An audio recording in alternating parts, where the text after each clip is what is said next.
Hey everybody, Radoslav here, day 4 in Florida. If you haven't seen my previous days, make sure to watch them. Let's get started on this video. I call this video, Stop Doing Yoga. Why? Well, I've had a lot of people ask me, because I am fairly flexible, do I do yoga? Do I recommend other people do yoga?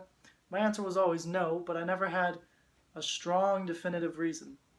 With the assessments I've been learning over this past week, including how to measure spinal curvature, forward head posture, etc., I'm going to show you guys why you shouldn't necessarily go to yoga. Okay, so let me find a good place here. When I measure someone's spinal curvature now, I can see if they have an excessive lordotic curve or a flat back curve. Either or is too much in one way or too much in the other way is not a good thing. So I'm going to take too much of a curve. For an example, you got this booty butt coming up here. If I measure you and you have an excessive lordotic curve, any movement that you do in this position is only exaggerating the forces going into your spine. So in yoga, there's a move called cobra, in which you're on the floor and you're pressing yourself up off the floor, trying to bend that spine as much as you can. Question, if you've got an excessive lordotic curve, why would you do any exercise that's only forcing you deeper into that position? And anything forcing you deeper into that position is putting you at risk for an L5-S1 injury. That means your spine is getting forced off of your pelvis every time you do movements like this. Doesn't make sense. Why would you want to go encourage those kind of movements? Another example, same thing. If I'm in this position, my hamstrings are getting stretched. Your hamstrings attach down here at your knee and on your pelvis. So if I'm in this tilted position, a lot of people think they have tight hamstrings, but really you just have weak and stretched hamstrings.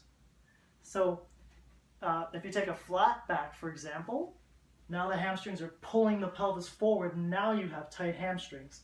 But in this forward example, you have weak and loose hamstrings. In yoga, they do a lot of hamstring stretches. So if you have a muscle that's weak and it's already stretched, and now you're doing a whole bunch of extra hamstring stretching, you're not helping yourself get out of pain and get back into proper postural alignment. Now, I'm going to talk about when you might want to do yoga. I learned this test on flexibility. It's kind of like a God-given genetic test for flexibility. It's on a 9-point scale. The higher you go up on the scale, the more naturally flexible you are, the more you should avoid yoga. The lower you are on the scale when you get assessed, the more you need flexibility. What's the problem though?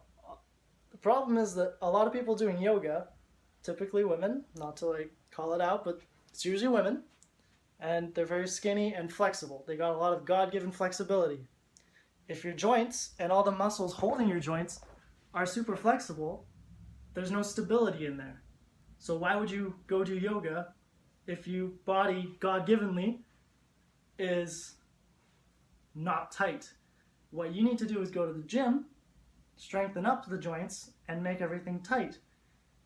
But if you're one of those people who would score low on this mobility flexibility scale, and those are people who are generally strong, and they're men, and they're in the gym, lifting weights, getting tighter and tighter and tighter, increasing your muscle imbalances, then you could see some benefit from doing yoga and more stretching, more programmed, targeted stretching. That's what I've been learning this weekend, is that if someone is in this position with measurements and all that, you don't give improper exercises. You move them back towards a straight line postural position.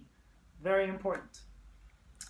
Alright guys, that's what I wanted to share with you today. If you want more stuff like this, check out my website, radoslav.ca, and we'll see you tomorrow.